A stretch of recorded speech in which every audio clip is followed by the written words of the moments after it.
korupsi yang luar biasa yang dilakukan oleh pejabat-pejabat publik, tokoh-tokoh publik nggak disentuh. Ya, yang disentuh orang yang tidak memiliki backup kekuasaan seperti Zarub Rikar.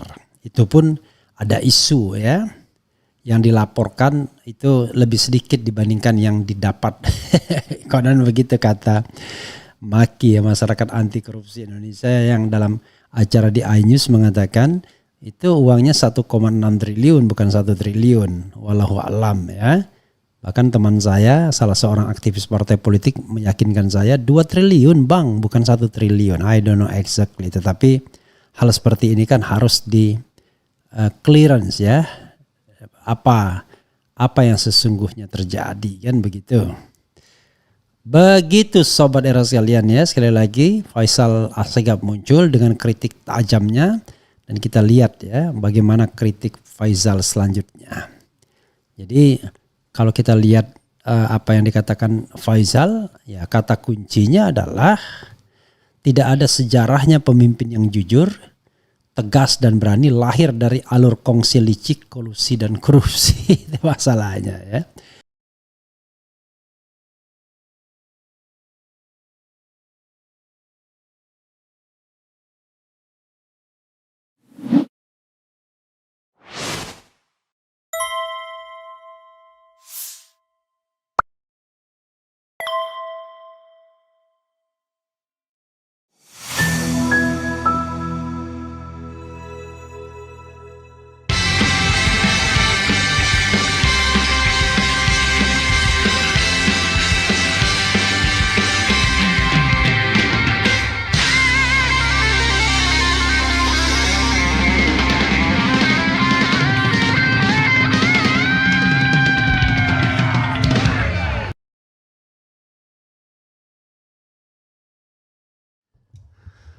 Assalamualaikum warahmatullahi wabarakatuh. Sobat RH sekalian, jumpa lagi kita di channel yang keren ini. Keren cadas.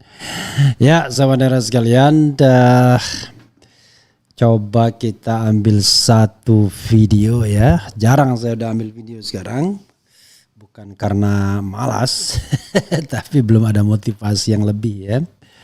Karena melihat pemerintahan ini, pemerintahan ya yang tidak juga bisa dibanggakan, menimbulkan gairah, tapi tidak juga bisa dikritik habis-habisan.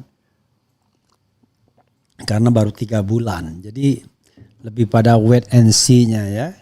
Tetapi ini ada penilaian dari Faisal Assegaf yang lama tidak muncul dan kemudian mulai lagi berkicau ya dengan Twitternya ya. Dan dengan penilaian yang lumayan keras terhadap pemerintahan Presiden Prabowo Jokowi ini ya. Karena Prabowo Jokowi sepertinya tidak bisa dilepaskan Prabowo dari bayang-bayang Jokowi ya. Coba kita lihat, kita bacakan ya. Pelan-pelan kita bacanya. Awalnya sangat heboh dengan kejahatan judi online. Seketika diredam dan meredup.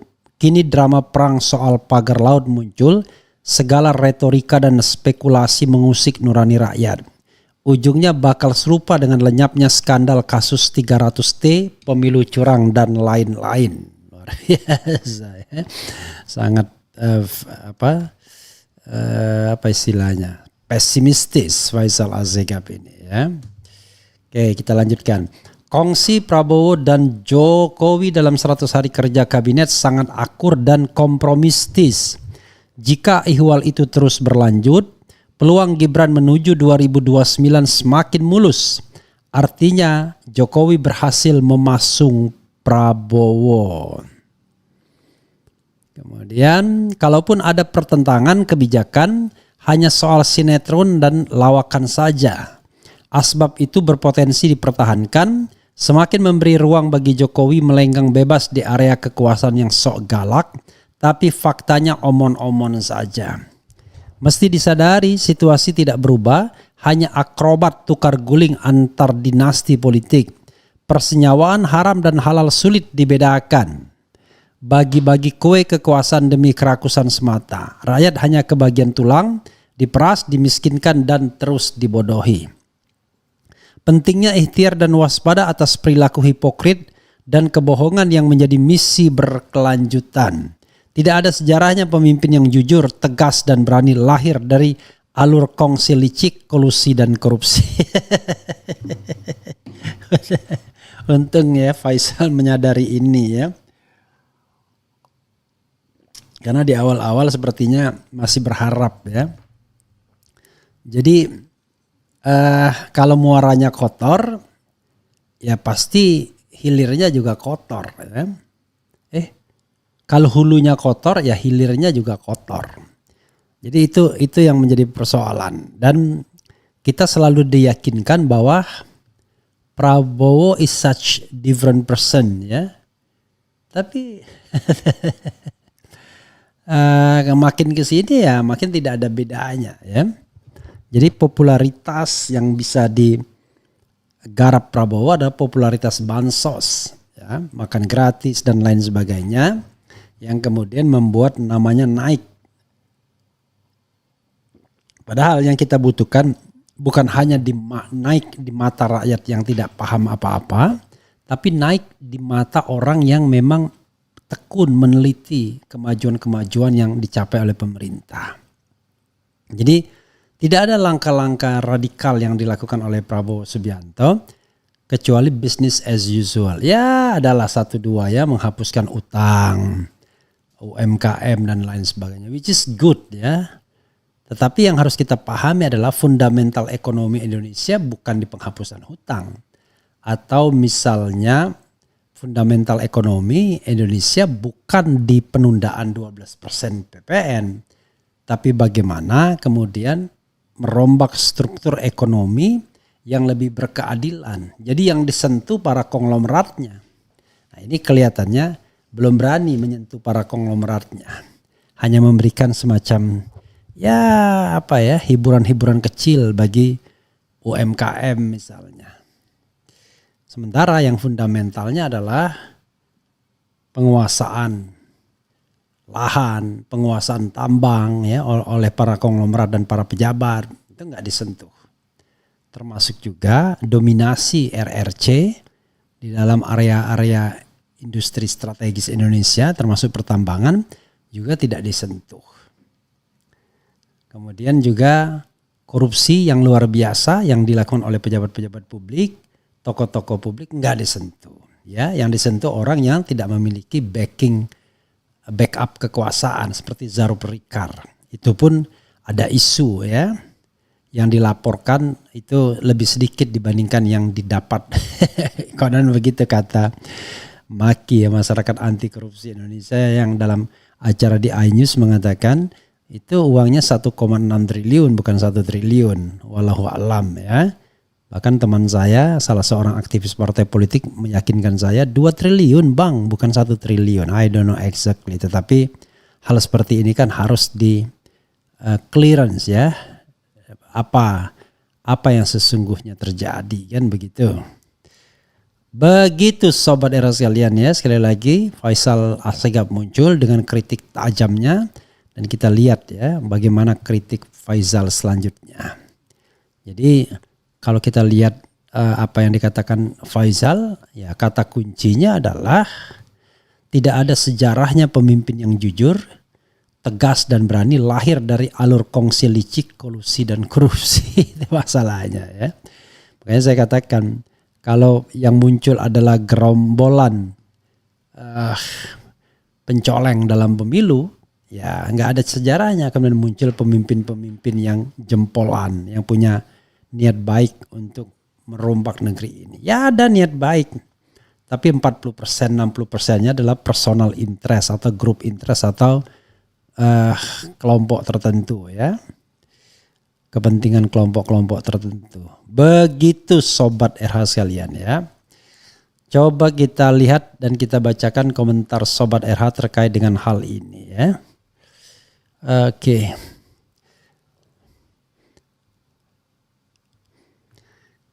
Orang yang jahat banyak yang mencari-cari, tapi orang yang baik hati tidak ada yang mencari-cari.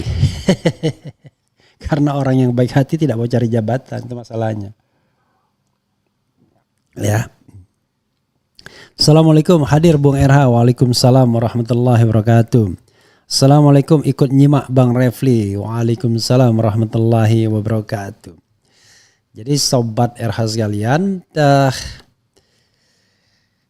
jadi mood hari ini adalah memang ya, kita tidak bisa mengatakan pemerintahan ini buruk, tapi tidak juga bisa mengatakan pemerintahan hari ini luar biasa.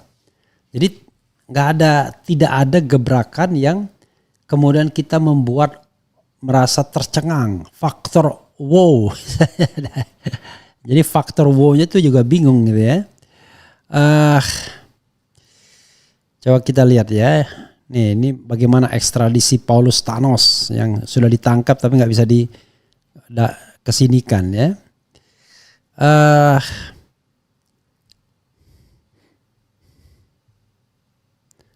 Tuh, yang terjadi adalah Ubaidillah Badrun ya dicopot sebagai apa ini?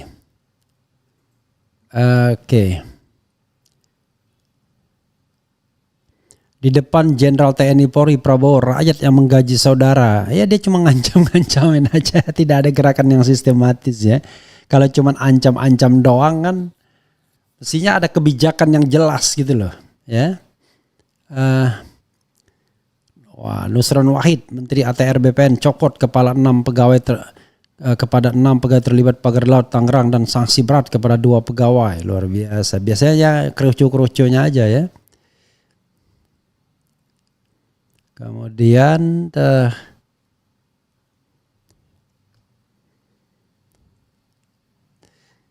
Ubaidillah Badrun dicopot dari jabatan koordinator program studi UNJ.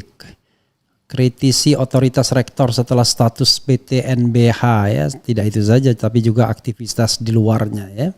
Sebagai seorang intelektual ya, kita harus pahami ya bahwa yang namanya intelektual itu tidak hanya peduli kampusnya tapi peduli masyarakatnya. Prabowo sebut ciri negara gagal bisa dilihat dari tentara dan polisi. That's right ya, tentara yang korup, polisi yang korup. Itulah negara gagal. Nanti kita lihat ya. Lagi nih. Itu aja ya saudara sekalian.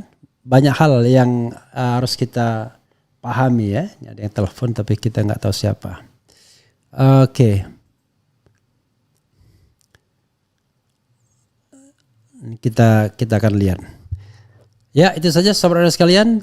Kita akan bahas hal-hal lain lagi ya. Oke. Coba kita. Oke gas. Ternyata omon-omon doang ya. Pak Dewowo cuma omon-omon doang. Selama ini kita hanya buang waktu berdiskusi. Sudah tahu masalahnya, penyebabnya, tapi tak ada kegerakan apa-apa. Sampai kapan kita menunggu bergerakan Pak Prabowo? Ternyata memang benar hanya omon-omon. Bang Refli, kenapa Prabowo tidak tegas mengaudit kekayaan Mulyono padahal sudah jelas dia dinobatkan finalis OCCRP? Apakah Prabowo tersandra kasus food estate 108 triliun? Anda sudah menjawabnya salah satunya ya. Tapi yang saya katakan adalah Prabowo seperti gigi, dia akan gigi nol, netral terhadap Mulyono. Kalau ada desakan untuk mengadili Mulyono, ya dia akan diam saja, tapi tidak akan akan berdiri di depan. Tapi kalau tidak ada desakan, dia diam juga. Jadi dia main aman ya. Itulah ciri-ciri pemimpin yang tidak mau ambil resiko untuk kebaikan ya. Mau main aman saja ya. Kemudian saya tetap yakin kecurangan hanya melahirkan pemimpin yang jahat. Timbul majikan Mukidi jadi jongos Mukidi ya. Ya kita sebaiknya tunggu saja ya. Sekali lagi once again ya. Tadinya saya berharap paling tidak Prabowo mengurangi dominasi Jokowi ya, mereshuffle ya, dan kemudian meninggalkan orang-orang baik dan melepas orang-orang buruk dan merekrut orang-orang baik. Tapi sekali lagi ya, masih hanya omon-omon doang kelihatannya ya. Itu saja saudara sekalian, nanti kita akan bahas lebih lanjut ya di kesempatan lainnya. Wassalamualaikum warahmatullahi wabarakatuh. Keren cadas.